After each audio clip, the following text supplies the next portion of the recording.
Shalom Lekulam, Shalom para todos. Que o Eterno te abençoe e te guarde, você, sua casa, sua família e toda a sua parentela. Eu sou o professor Marcos Felipe e vocês estão no canal Techuvá Total. Hoje é terça-feira e terça-feira tem o que, pessoal? Momento do Hebraico, que programa sensacional. Que programa maravilhoso, estudar a Escritura Sagrada dentro dos textos bíblicos, lendo, traduzindo textos bíblicos. Não poderia ser melhor estudar o hebraico bíblico dessa forma. Então estamos na sexta temporada e na sexta temporada estamos estudando os textos de Matitiahu, Mateus, capítulo 23, 24 e 25. As palavras proféticas do nosso mestre maravilhoso, Yeshua. Então abra o seu coração e vamos para mais uma aula de onde nós paramos. Muito bem. Nós paramos no capítulo 23. Nós paramos no capítulo 23, verso 26. Capítulo 23, verso 26. Então, abra o coração e vamos lá. Mais uma aula de hebraico, módulo 6, sexta temporada. Lembrando sempre, muitas pessoas mandam mensagens sugerindo temas para o momento do hebraico, mas o momento do hebraico, ele é sempre escolhido por vocês. Então, sempre que termina um módulo, a gente avisa e faz um dia, uma noite de escolha, né?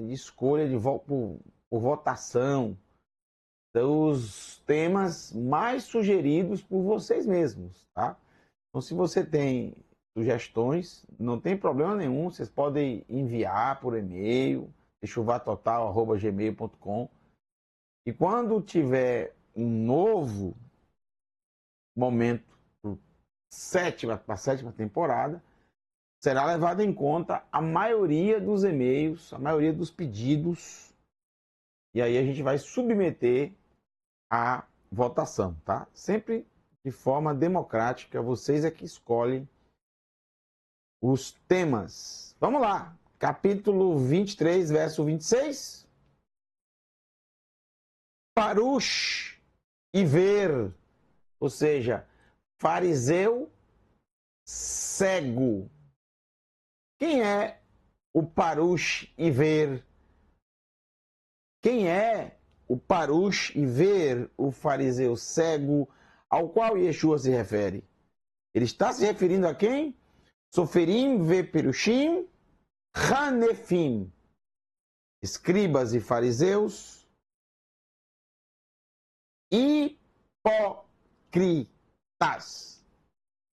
Não está dizendo que todo fariseu é cego. Por favor, entenda o contexto. Você não pode pegar só esse texto aqui e ler.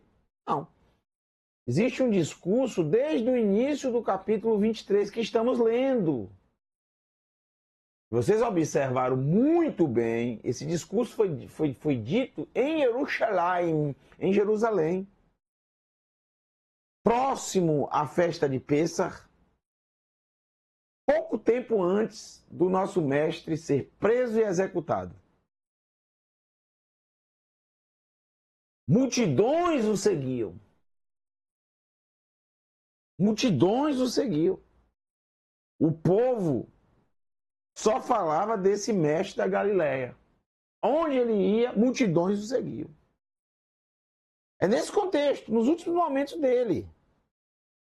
Ele está ensinando a todos os seus discípulos e toda aquela multidão para que eles tivessem cuidado com os religiosos. Os que colocam a religião acima de tudo. Até acima do Eterno. Alô? Até acima do Eterno, do Todo-Poderoso. Então ele não está falando de todo Parush. Senão ele estaria falando dele mesmo. Porque a configuração dele era exatamente de um Parush. Ele tinha contato com o povo, ele ensinava na sinagoga, ele ensinava as pessoas a orar e ele acreditava e ensinava e testemunhava sobre a Kum Hametim, sobre a ressurreição, levantar dos mortos. Quem é o grupo que falava sobre a ressurreição dos mortos? Os Perushim, os fariseus. Então, isso é uma coisa óbvia até, óbvio. Começa a ensinar com 30 anos, exatamente a idade. Nada disso é coincidência.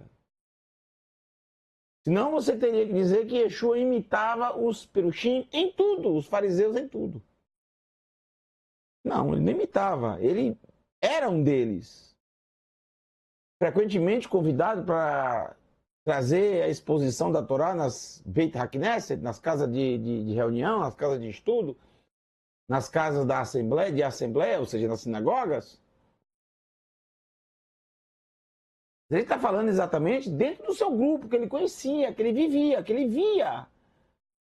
Porque em todo grupo existem os Hanefim, os hipócritas. São cegos. A religião os cega. Os tornam insensíveis e mais apegados às coisas sem sentido, sem importância, ocupando a mente e o tempo com isso, e esquecendo do que é primordial. Isso é normal em todas as religiões, vocês vão encontrar isso até o dia de hoje. É interessante notar a palavra parush, quem não sabe, eu quero destrinchar essa palavra. A palavra parush, parash, que quer dizer separar, separação. Então, um parush é aquele que é separado. Separado como? Separado para estudar a Torá. Separado para praticar a Torá de coração. Tem que ser assim. E separado para ensinar, formar alunos, instruí-los e, quem sabe, dentro daqueles alunos, ou se você quiser, discípulos, a mesma coisa a palavra, é Talmidim. Dentro dos seus Talmidim, dos seus alunos, quem sabe ali tem alguns que se tornem também morim, professores, que irão ensinar a outros Talmidim, e assim sucessivamente. Então, isso é o Parush. A palavra Parush é isso, separado. Não tem um significado negativo.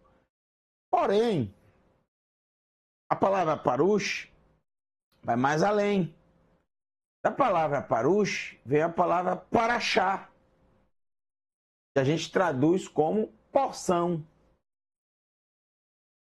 Mas porção no sentido de separação.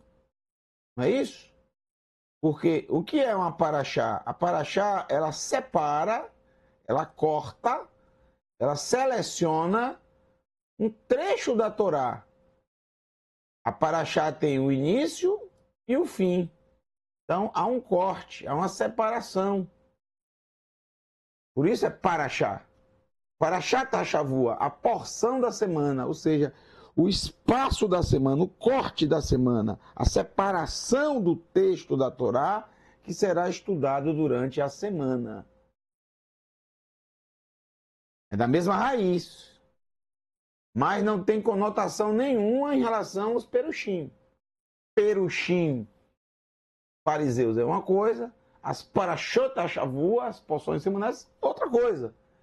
Óbvio, os fariseus utilizavam das porções semanais, mas é apenas a mesma raiz, são palavras diferentes. Tanto que da mesma palavra parush vem a palavra peresh,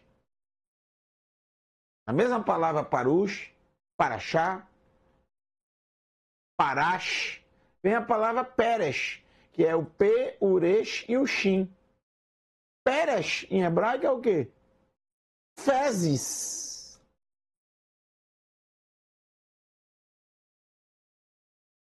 Até os dias de hoje. Se vocês forem em Israel, vocês vão ver os banheiros. Não tem os banheiros químicos aqui no Brasil? Geralmente de cor azul, né? Aquele banheiro químico. Em alguns parques em Israel, em alguns bem afastados, em montanhas, por exemplo, eles colocam banheiros químicos. E o que está escrito no banheiro químico em Israel? Essa palavra aqui, ó, peresh. Sem o vav. Esqueça o vav aqui. Só pereshim. Peresh. Fezes.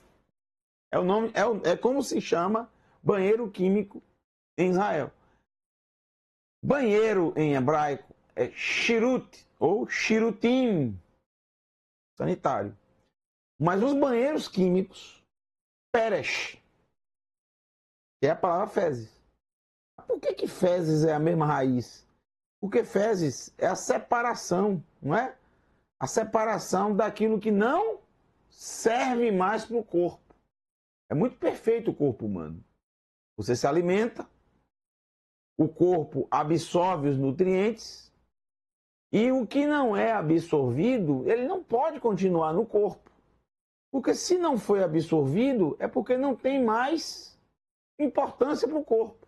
Só está ocupando um espaço no corpo para mais nutrientes depois chegar. Por isso o corpo precisa expurgar, separar.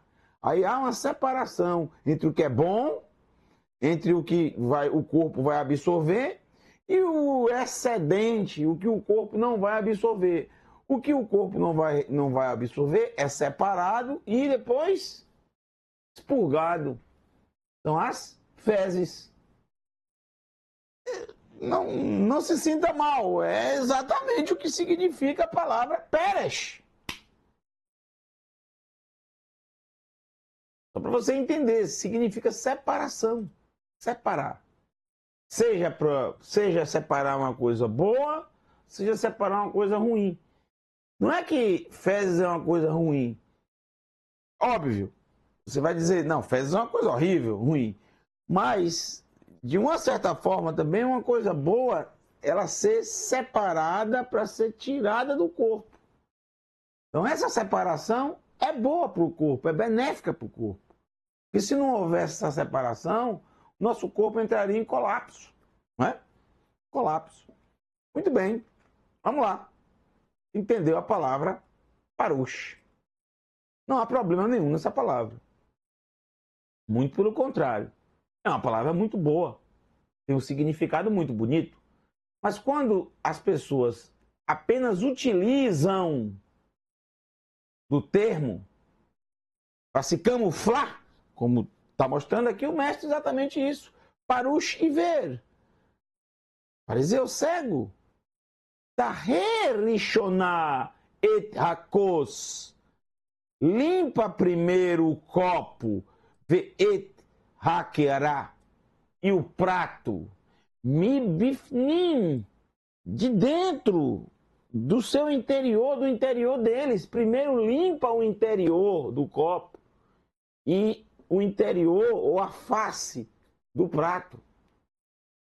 Veaz, e então, titharená, limparás, gamihuts, também o exterior. Yeshua está falando exatamente o quê? Do próprio ser humano. Primeiro a gente precisa limpar o nosso interior. Dentro de nós.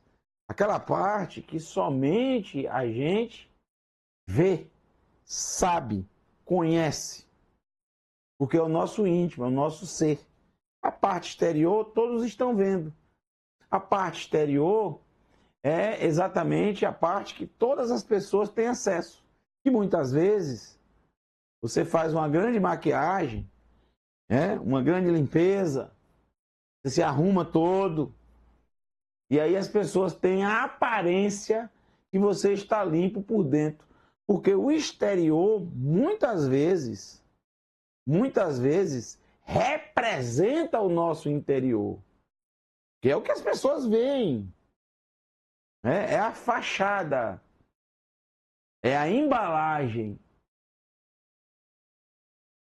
E às vezes a embalagem é muito bonita, mas o interior não tem nada de bom. A Arca da Aliança, a Aaron Habrit, a Arca da Aliança, é o maior exemplo disso. O exterior dela era algo sensacional, toda banhada de ouro, com muitos detalhes, com obras fantásticas de entalhe. E o interior, melhor ainda. Então a embalagem da arca era perfeita para representar a maravilha que havia por dentro. Muito melhor, gente, prestem bem atenção, muito mais importante é o interior de tudo. O seu interior é muito mais importante do que o seu exterior. Se preocupar demais com a fachada da casa e esquecer o que está dentro da casa, que é o lugar onde você dorme, onde você come, onde você vive, é algo que você faz apenas para chamar a atenção dos outros e para agradar os outros. E esquece de forma do seu bem-estar, do bem-estar da sua família. Olha que loucura, as pessoas se preocupam com o que os outros vão pensar, com o que os outros vão admirar. Porque quem está dentro não está nem vendo o exterior. O que é mais importante? Não é que é para deixar o exterior todo feio, todo acabado. Mas antes de você fazer uma fachada bonita na sua casa, conserta as paredes da casa, troca o piso do chão, ajeita ficar bonitinho, novinho, né? Ajeita a parede da cozinha. Faz um banheiro moderno, bonito, confortável, que dê gosto de você entrar ali. Ajeita o teu quarto, a sala. Coloca uma mesa bonita, um colchão confortável, para depois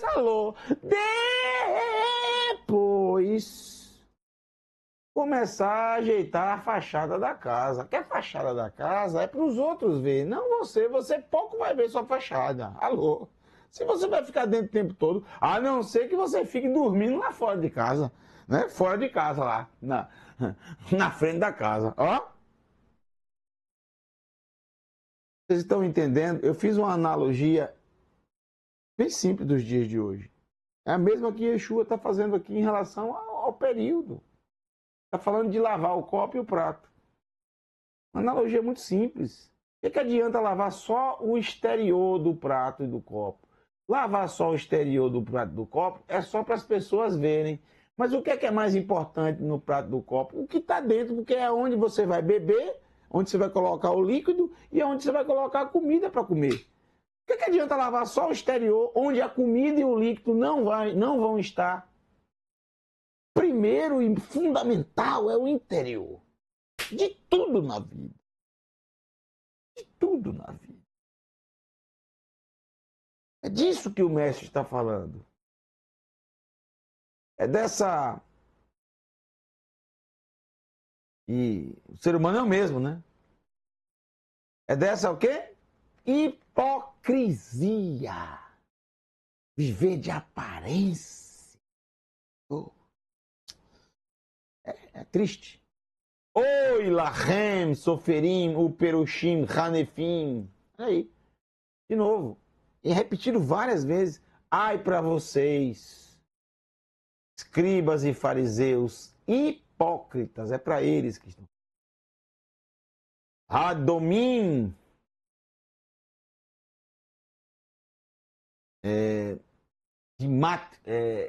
Semelhante. Temut. Semelhança. Aparece no livro de Bereshit, na criação, essa palavra, né? Hadomim são semelhantes. Likvarim, kever em hebraico é túmulo. Likvarim, aos túmulos. Melubanim, essa palavra é lavan, aqui ó, lamed, bet e num. Lavan significa branco, é a cor branca. Então, e também é o nome de um personagem bíblico. O único com esse nome, por sinal. Famoso, né? Mas ninguém quis colocar o nome dele. Alô? Melubanim, como os túmulos brancos. Bacid, no cal. Era assim que era. Bacid, sid, no cal. Sid é cal. Brancos no cal. Pintados de branco, né? Com cal. Como é feito até hoje. Hanirim. Hanirim e afim. Ao olhar, ver. Ao verem os túmulos, e afim são lindos. Iafá, linda, bela. Iafo, belo, lindo, nome da cidade. Iafim, lindos. Mihutz, do lado de fora. Lá de fora os túmulos são lindos.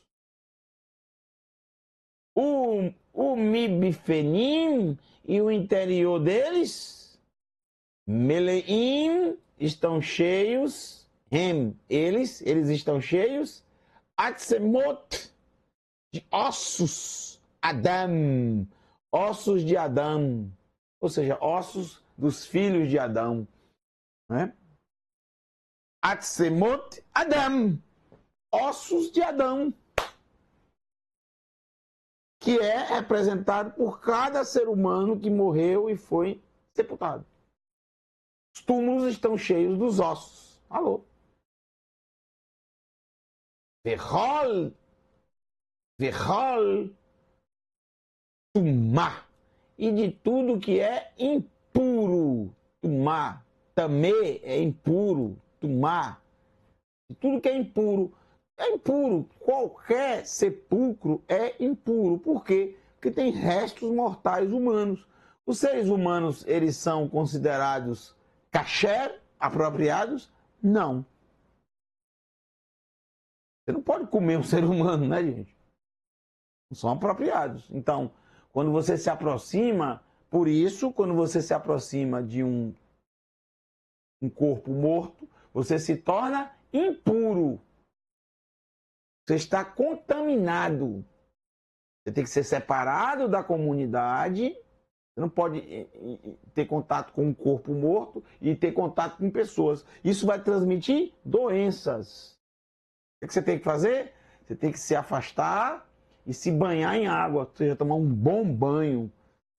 Se lavar bem. E ao findar o dia, ao cair da noite, aí você volta a ter contato com as pessoas. Assim era desde os tempos antigos. Então, se aproximar de um defunto, ou seja, de uma pessoa morta, restos mortais, o torna má, impuro. E alguém que está impuro precisa de purificação. E a purificação é através da água, do banho. Então, os túmulos são belos, bonitos, mas dentro só tem osso. E tudo que é impuro, podrice, coisa morta, né? Não tem a carne morta, que foi toda comida depois pelos bichos. Por fora é uma lindeza, mas por dentro está comparando exatamente o túmulo com quem? Fariseus e escribas hipócritas. Por favor, nunca esqueça desse termo, hanefim, desse adjetivo aqui. Importante, para não dizer que todo escriba e todo fariseu é um túmulo pintado de branco. por fora muito bonito, mas por dentro cheio de ossos. Ossos é a representação clara da morte. Mortos. Mortos vivos. A hipocrisia é isso aí mesmo. Só ossos, sem vida e impureza. Quem assim Nireim gam atem, assim também vocês são. Assim também vocês Nireim ver, assim também vocês se veem mihutz pelo lado de fora. Ketzadikim, como justos.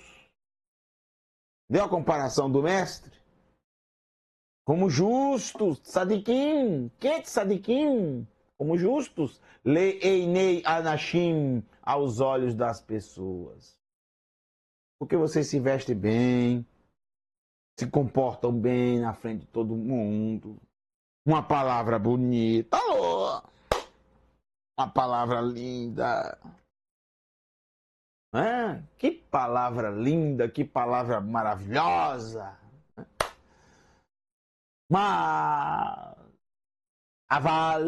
Mas, por dentro, né? Quantos são assim até os dias de hoje? Por isso, nosso mestre nos ensina, pelos frutos você conhece quem é a árvore. São os frutos que ele dá, frutos que aquela árvore dá. Você vai perceber se a árvore é boa ou ruim. Se ela não der fruto nenhum, alô. Nem bom nem ruim o fruto. Não dá fruto. Pronto. Uma pessoa completamente apagada, né? Não faz nada.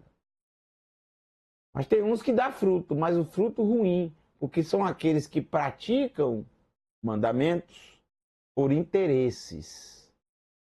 Sejam qual for esses interesses, que não seja por amor ao Eterno.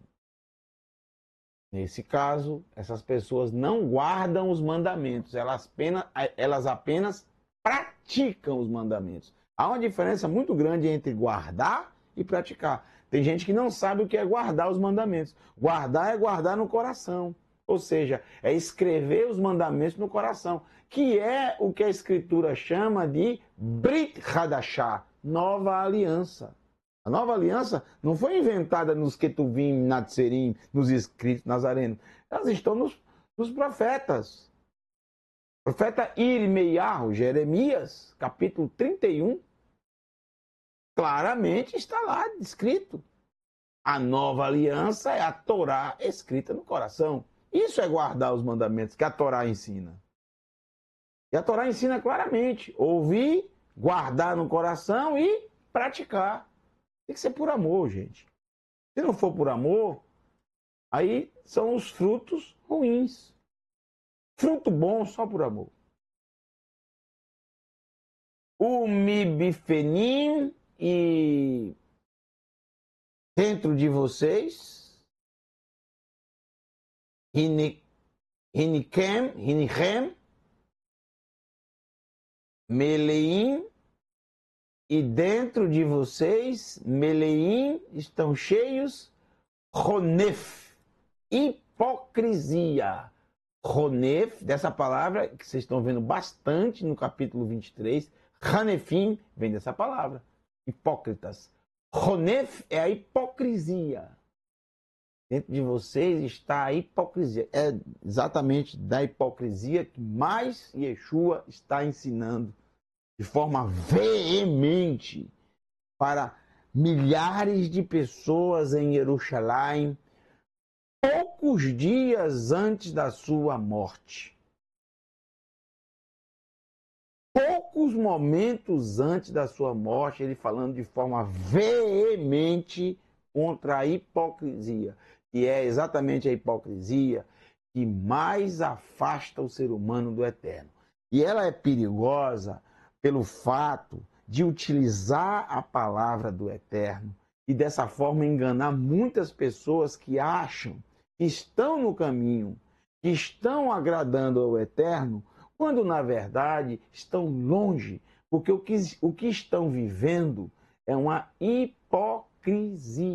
Não há verdade, não há coração, não há ali o amor.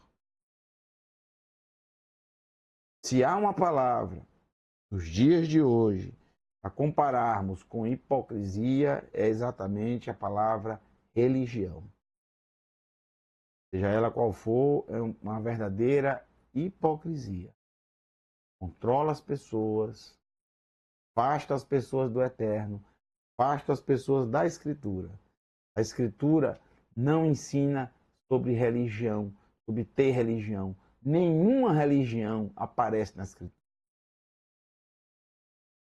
Será que isso não é motivo, pelo menos, para alguém se tocar e pensar um pouco? Se não tem religião nenhuma na Escritura, nenhuma! Como é que esse troço pode ser bom? Ó, me desculpe. Tem que usar a cabeça. Vocês são seres humanos, o ser humano é inteligente. Essa inteligência vem do Eterno. Ele dotou o ser humano, então utilize, pense por você mesmo. Não deixe os outros pensarem por você. Se você deixar os outros pensarem por você, sua mente fica atrofiada. Tudo que a gente não usa, atrofia. Se você ficar um ano na cama deitado, várias partes do seu corpo vão atrofiar, sabia? Se você não utilizar os pés, as pernas, vai atrofiar. Se não usa, se não utiliza, atrofia. Se você não usa o cérebro, vai atrofiar. Se você não usa as mãos, ficar assim o tempo todo, ó, passar um ano assim, ó, vai atrofiar. Dificilmente você vai conseguir abrir depois. Vai ter vários problemas. Vai ter que fazer fisioterapia, várias coisas. Se você não usar o cérebro, alô, atrofia. Aí você não consegue pensar por si mesmo mais. Você sempre vai depender dos outros. Isso é um grande problema. Você nunca vai conseguir ler um texto e entender. Por quê? Porque você está acostumado, você treinou o seu cérebro para não pensar, mas para pensarem por você. Isso é perigosíssimo. As religiões têm essa proposta para o ser humano. Deixa a gente pensar por você, deixa a gente te ensinar, deixa a gente te mostrar o caminho, deixa a gente... Ó, que perigo, viu? Que perigo. Colocam na cabeça de você, você não vai entender a Escritura. Você precisa de alguém que te ensine, você precisa da religião para isso. Senão você vai estar perdido. Isso é uma grande mentira. Não há problema nenhum em você ter ajuda, não há problema nenhum em você aprender, mas exercite a sua mente. Treine, exercite, leia, tente por você mesmo, busque por você mesmo, analise por você mesmo, para depois você ouvir explicações. Não se contente apenas em assistir às aulas durante o Shabat. São maravilhosas. Um deleite. Mas se você ficar parado só ouvindo aquilo ali e durante a semana você nunca estudar nada, não ler nada, não pesquisar nada da Escritura, sua mente fica atrofiada e acostumada apenas ao que vão ensinar para você. Seja quem for, até nós mesmos. Você não pode se contentar com isso. Você tem que buscar por si mesmo. Tá bom? Ronef Va'aven, cheio de hipocrisia. Vocês estão cheios de hipocrisia. Vocês quem? Os Perushim, Vesofirim, os fariseus e escribas, Hanefim, hipócritas. Vocês estão cheios por dentro de hipocrisia, Va'aven e iniquidade. Mas não são santos? Santos aos olhos da religião. São transgressores, malvados, insensíveis. Mas aos olhos do povo são maravilhosos, lindos. Tzadikim, justos. Mas o interior, a inveja toma conta. O orgulho toma conta. Gostam de. Veja o que Yeshua já ensinou. Volte às outras aulas. Gostam de títulos. Gostam de serem louvados pelas pessoas, elogiados pelas pessoas. Adoram os títulos. Podre. Cheira mal. Oi lachem, soferim, uperushim, hanefim. Yeshua sempre coloca isso aqui para ninguém entender errado. Só entende errado quem quer. Só entende que todo fariseu e escriba é hipócrita quem quer. Porque não é o que diz o texto. Yeshua está se referindo aos fariseus e escribas hipócritas, que são hipócritas. Abonim, vocês constroem. Isso aqui até os dias de hoje, tá, gente? Não escribas e fariseus. Eles, principalmente a classe dos perushim, já não existem mais. Foi remodelada. Então, não, é uma caricatura do que era no passado. Mas isso aqui ainda existe. Abonim, vocês constroem. Et que virei. Kever é túmulo. Túmulos. Hanivim, dos profetas. E esses túmulos, gente, a gente encontra pela terra de Israel, tá? Vários profetas. Um deles, por exemplo, lindíssimo, eu acho muito bonito, é o túmulo do profeta, um profeta, inclusive, apesar de conhecido, apesar dele ser muito conhecido, mas o livro dele é tão pequeno. Alô? O livro é minúsculo, mas é bem conhecido ele, né? E eu tive o privilégio de, lá no extremo norte de Israel, de visitar esse túmulo. Tive esse privilégio. De encontrar, difícil de encontrar, tá? Bem difícil de encontrar, próximo à cidade antiga judaica de Baram. Próximo a Baram está o túmulo desse profeta.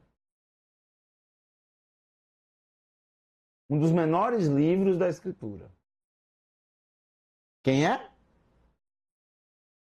Gente, facílimo. O menor de todos. Obadias.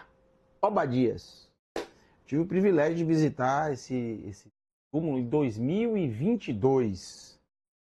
Que coisa linda. O túmulo todo pintado de azul. E o local é bem escondido, difícil de achar. À beira de uma estrada.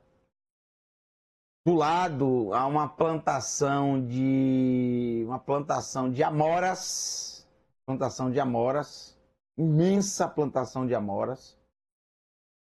E lá você pode ler todo o livro dele, que é pequeno, então fizeram realmente um trabalho lindíssimo. Eu, inclusive, faço uma varrição lá, porque estava um pouco sujo o túmulo.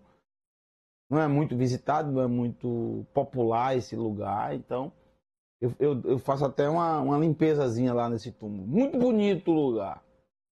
Se der tempo, eu coloco no final aí para você um trechinho desse vídeo, tá bom?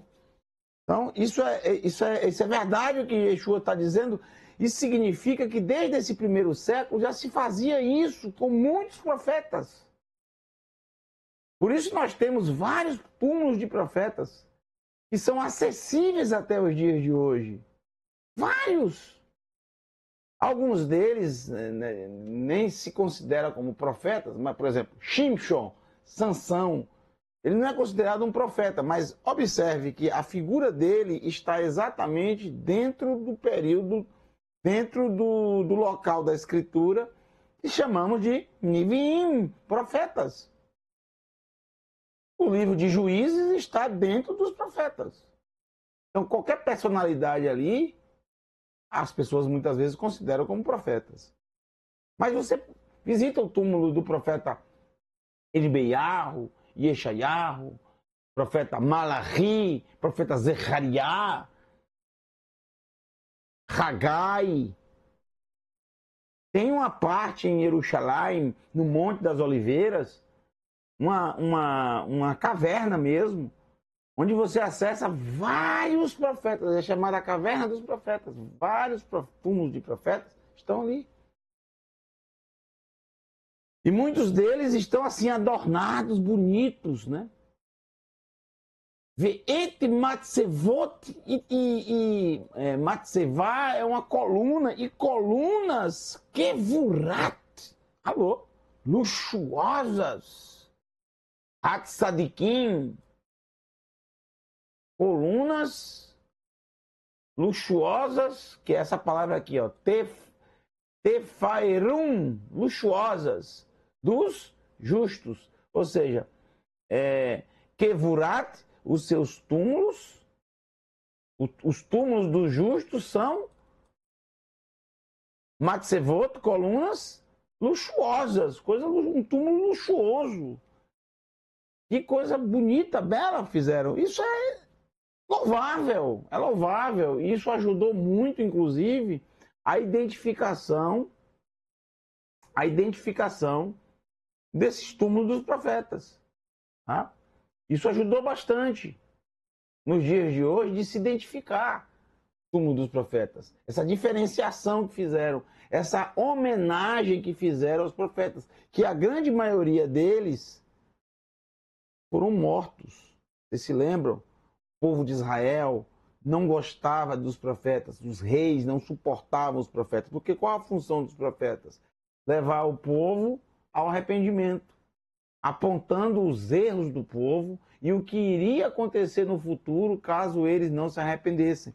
Por isso, os reis, os líderes, na sua grande maioria, que faziam o povo se desviar e seguir outros deuses, a grande parte desses reis faziam mal aos olhos do Eterno, eles odiavam os profetas e matavam, açoitavam, matavam.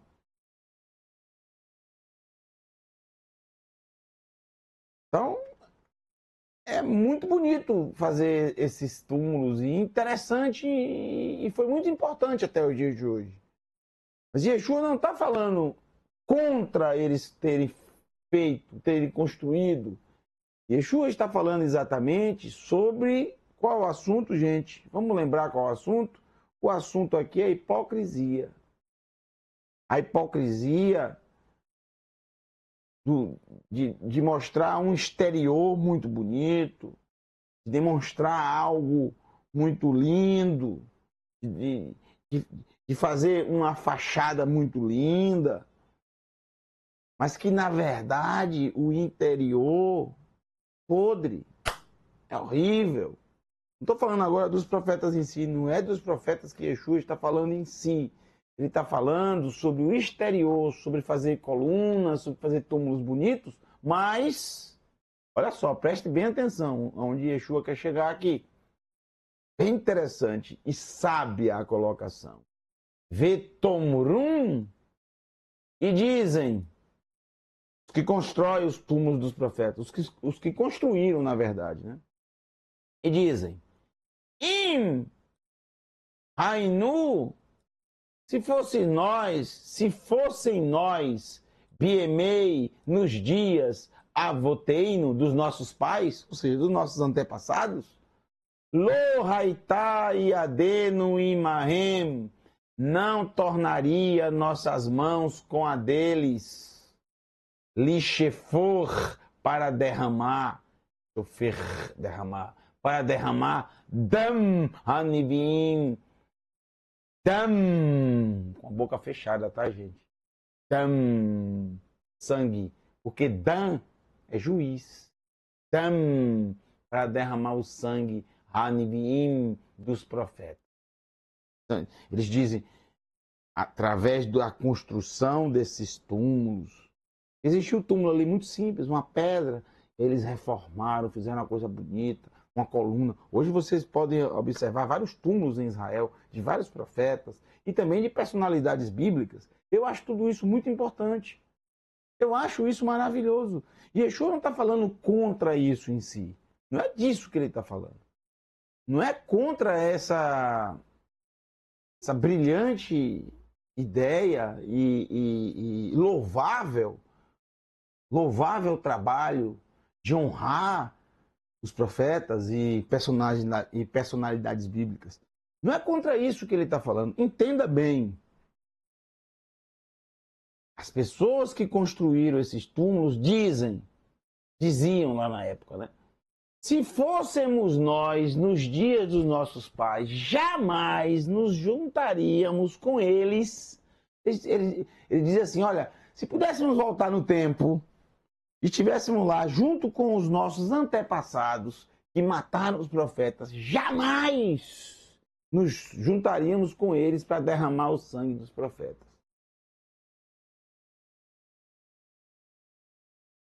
Vamos continuar.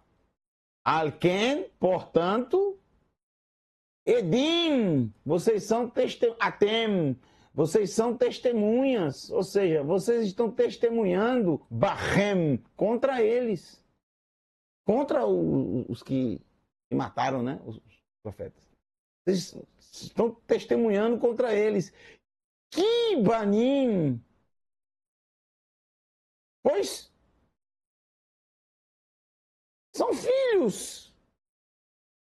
Himchem. La asher hargu et hanivim. Vocês são filhos daqueles que mataram os profetas.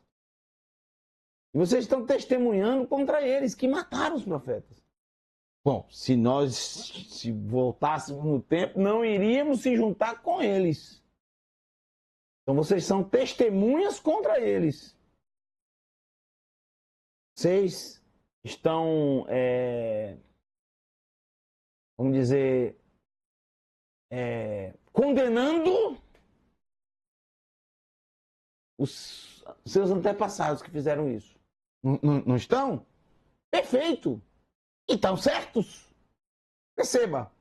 Yeshua está dizendo, vocês estão percebendo?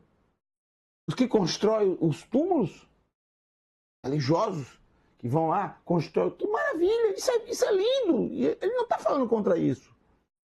O que ele está falando?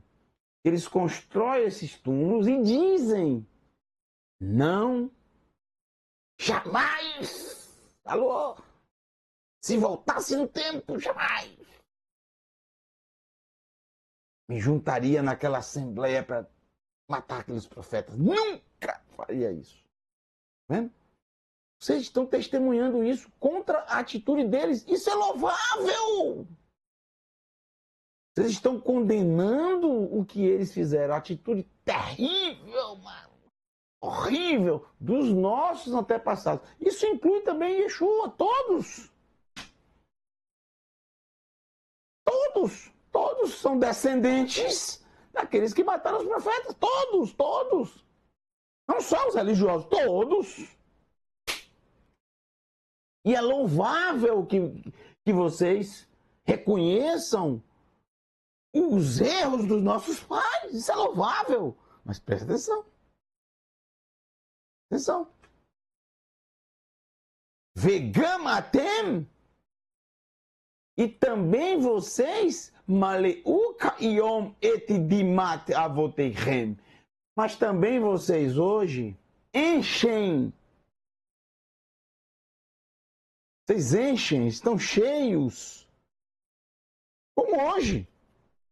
Hoje, da mesma forma, vocês estão cheios com a mesma medida do pai de vocês. Ou seja, vocês criticam os pai, não no sentido direto, pai mesmo, o pai, no sentido dos antepassados. Vocês criticam os antepassados que derramaram o sangue dos profetas, mas essa mesma medida vocês têm hoje de uma outra forma, porque o ser humano é o mesmo, a hipocrisia é terrível. Vocês estão condenando lá os nossos pais que derramaram o sangue dos profetas, é louvável, mas por que vocês não vivem de acordo com essa afirmação, de acordo com essa palavra que vocês dão, de acordo com esse desejo ardente de alguma forma reparar ou de alguma forma honrar os profetas que foram covardemente assassinados? Por que vocês não fazem isso com atitudes que comprovem esse arrependimento? Que comprovem essa vergonha que vocês sentem do que fizeram com os profetas no passado? Que não fique apenas na aparência de construir túmulos belos para os profetas e de falarem coisas bonitas como essa, reconhecendo a tragédia que os nossos pais do passado fizeram. Mas que esse discurso de vocês não fique apenas no exterior. O que é o exterior? São as construções e são as palavras. O que tem que existir para não ser um hipócrita é a prática. É praticar. Mas da mesma medida que os pais de vocês praticaram, vocês estão praticando hoje. É a mesma coisa, só que de uma maneira diferente. Mas continua a mesma coisa, a perseguição. Continua da mesma forma as mentiras, as negociatas, para que os interesses continuem firmes de vocês. Foi exatamente o que fizeram dias após. Não exatamente os Perushim Bessoferim, não exatamente eles em si, mas o povo hipócrita, sacerdotes em especial, que armaram para derramar sangue inocente por causa dos seus interesses, porque alguém estava ferindo o interesse deles, a saber, o mestre Yeshua. Nehashim, serpentes, Ildei, Sefonim, Ildei, crianças, ou seja, filhotes, Sifonim, Cefá é uma víbora, Cefá, Sefonim, víboras, filhotes de víboras. Vocês são filhotes de víboras, ou seja, filhotes dos pais que derramaram sangue inocente. De alguma forma vocês continuam da mesma forma, derramando sangue inocente. Seja através de ensinos que acorrentam as pessoas, que acorrentam os inocentes na religião, ou seja, diretamente derramando sangue inocente de pessoas que atrapalham os seus esquemas. Fortes esses discursos de Yeshua num lugar que era a capital e é até hoje a capital de Israel, ou seja, a capital dos sábios, da sabedoria, do ensino de Israel. E as demais regiões viviam na sombra da morte. Na capital do ensino. Aí, gente, somente no hebraico para a gente entender, tá? Uma palavra muito importante. Eiha! E Yeshua, como? Mas Yeshua podia usar o termo ma, como? Qual a diferença de ma, como, para eiha, como? Porque a palavra eiha é como, mas como no sentido, uma expressão de lamento. Como? Entenderam? É porque não tem como você ler um texto, você não tem a entonação de como a pessoa está falando, mas o hebraico ele é interessante, diferente do português. Uma palavra significa tantas coisas, né? Como? Veja que no hebraico eu tenho dois tipos de como. Errar e ma. Ma é como normal. Perguntar como isso, como aquilo. Mas errar, gente, não é um como comum. Um como, uma pergunta, como isso? Não, é um como de lamento. Como? Como? Chorando. É isso. Lembre-se, existe um livro dos Ketuvim, dos escritos, chamado Eirá, que é traduzido como lamentação. Em outras traduções, lamentações de Jeremias. Não tem isso no texto. Se colocou porque realmente foi o profeta Irmeiarro que escreveu. Eirá, que quer dizer lamentação. Não é nem lamentações, não é nem plural, é singular. Apesar que tem muitas lamentações. Mas Eirá, qual era a grande lamentação? A grande lamentação era a destruição de Jerusalém. A tomada da área do templo, a destruição do templo depois. E o profeta queria saber do Eterno o porquê de tudo aquilo. Então, observe, Yeshua, ele pergunta como, mas não de uma forma sarcástica. Ele não pergunta de uma forma, como vocês vão se livrar disso tudo? Não, ele faz uma lamentação, porque ele vê como estavam afogados na hipocrisia. A hipocrisia, gente, é uma das piores coisas que existe. Porque engana muita gente. E engana, inclusive, a própria pessoa que está vivendo na hipocrisia. Ela se acha a melhor pessoa do mundo. Mas dentro dela é uma podrice. E a hipocrisia, eu disse aqui, o maior exemplo de hipocrisia é a religião. Seja ela qual for. Eirá! Como? Tinatselu se salvarão. Como se salvarão? Midim, novamente a palavra medida, que é a mesma palavra midat, medida. Midim é medida também. Dessa palavra vem Midian. Midian é exatamente assim, escrito dessa forma aqui. E Midian significa medida. O povo Midian, um ser humano, um filho de Abraham. Ele colocou o nome Midian, quer dizer medida. É assim que se escreve Midian. Como se salvarão? Aqui, se não tivesse sinais maçoréticos, podia ler até Midian aqui, ó. Porque Midian é exatamente assim escrito. E faria sentido Yeshua utilizar Midian aqui, tá? Como se salvaria Midian do Guerrinon? Como se ele estivesse chamando o hipócrita de Midian. Mas aqui está Midim, ou seja, medida. Mesma raiz de Midim, mesma coisa de Midian, mesma escrita. Como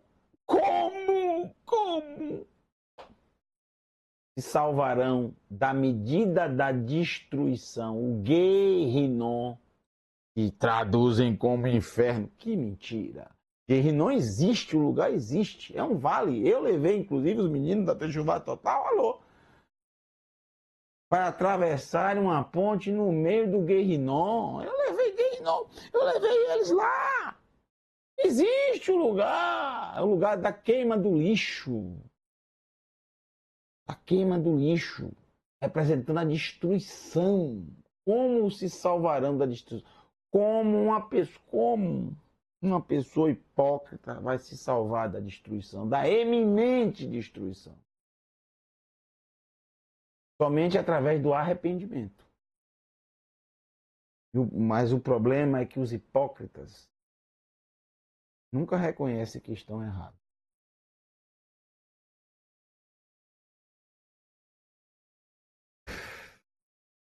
Espero que vocês tenham gostado de mais um. Momento do Hebraico. Semana que vem, se o Eterno assim nos permitir, nós continuaremos a partir do verso 34. Espero que todos vocês tenham gostado e que tenham uma excelente noite de terça-feira e ainda o restante de semana abençoado na presença do Eterno. Desejo a todos vocês Shalom e Laila Tov. Beijo para todos vocês. Figueira, esse é um exemplo clássico, né? Estudar a Torá debaixo da figueira aqui, ó. Sentar aqui, encostar aqui e estudar a Torá. Então isso a gente vê muito em Israel, porque são muitas figueiras como essas em muitos lugares. Que você esteja aí debaixo da figueira, tá? Estudando a Torá. Vamos lá.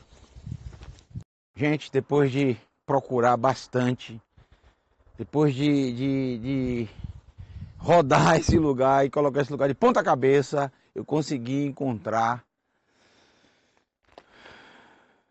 Ovadia Hanavi, o túmulo, o Kever, o túmulo do profeta Obadias, Ovadia.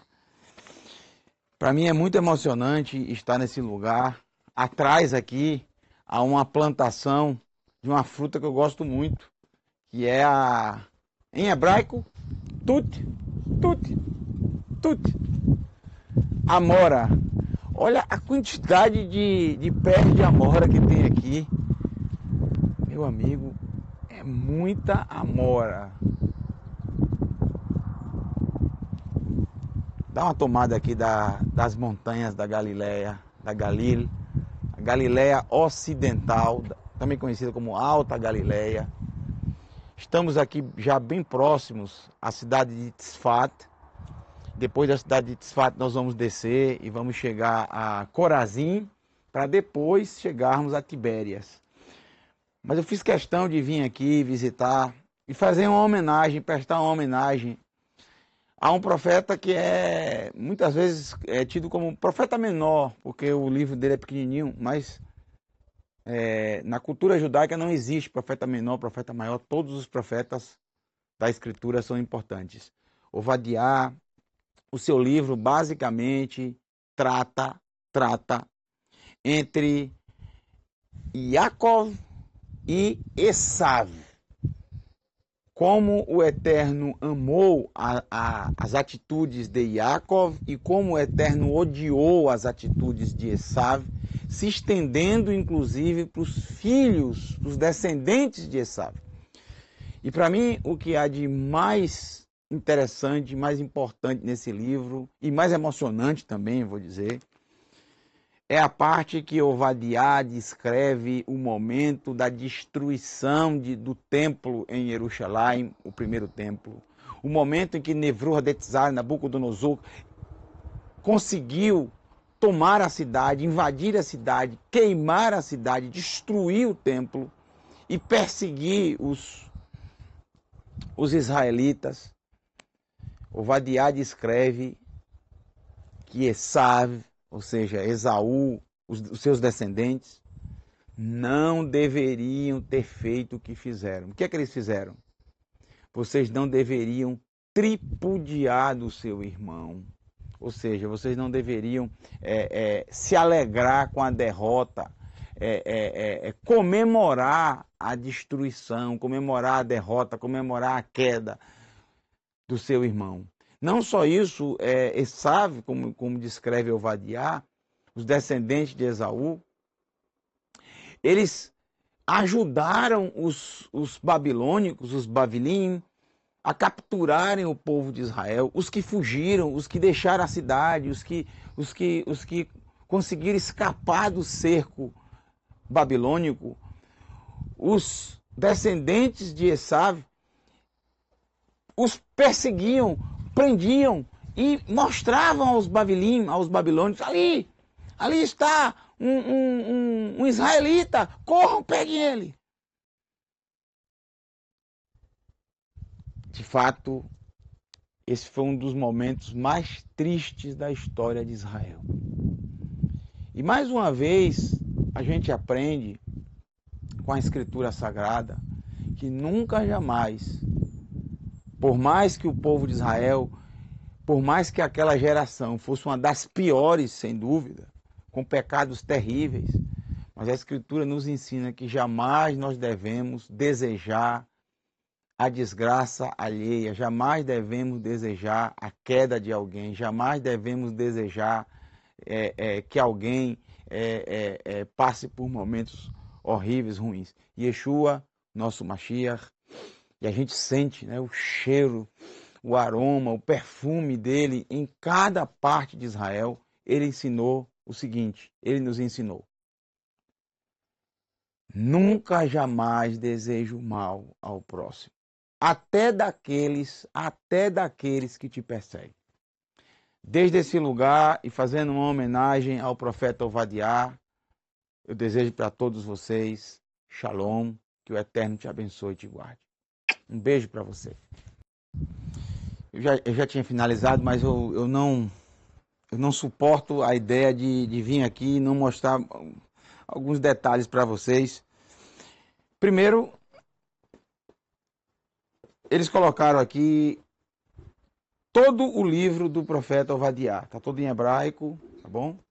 Todo em hebraico aqui, desde o Aleph, que é o primeiro verso, até o final, Kaf, Aleph, ou seja, 21, verso 21. Está todo aqui, você pode ler, né? Você pode ler todo o... Por exemplo, eu vou ler só a primeira linha aqui. Razon Ovadiá, visão, razon, Rizayon, razon Ovadiá, Ko amar Adonai Ledom. Olha aqui, ó. Visão que Ovadiá, visão de Ovadiá, visão do profeta Ovadiá, Ko amar Adonai. Assim diz Adonai o Eterno. Le Edom, para Edom. Então toda essa visão deste livro refere-se exatamente ao que eu falei para Edom, ok? E todos os trechos, sem dúvida nenhuma, é espetacular esse livro. Você está aí agora, pega aí a sua Bíblia, leia o livro de Ovadiá, é pequenininho. E aqui, gente, essa parte aqui que cobre o túmulo, né? O túmulo dele, a pedra do seu túmulo. Vocês estão vendo aqui uma tocha acesa. O que é que significa isso? A memória está sempre acesa. A memória de Ovadiá, a lembrança de Ovadiá sempre estará acesa aqui, ó. Ovadiá Hanavi, o profeta. Ovadiá. O verde tem a ver com servo, com servir, e a servo do Eterno. Servo do Eterno. Aqui é um local onde ficam livros. Olha aqui, ó. Estou tomando a liberdade de abrir, não vou pegar nenhum, não vou levar, né? Mas aqui ficam Salmos, Tanar, Sidu, livro de oração, para a pessoa vir aqui e se senta. Aqui tem um banco aqui. Não sei por que deixaram aqui essa lata de refrigerante aqui. Ô meu pai, ainda tem Coca Zero. Ô meu pai, joga no lixo. Respeita o profeta, a memória do profeta. Pronto. Ainda vou fazer, sabe o quê? Ainda vou dar uma varridinha aqui. Fazer igual a minha mãe. Vou dar uma varridinha aqui, porque tá um pouquinho sujo. Vieram aqui, deixaram o lugar um pouco sujo. Não pode. Profeta Ovadiá. Desde esse lugar, um beijo para você, que o Eterno te abençoe.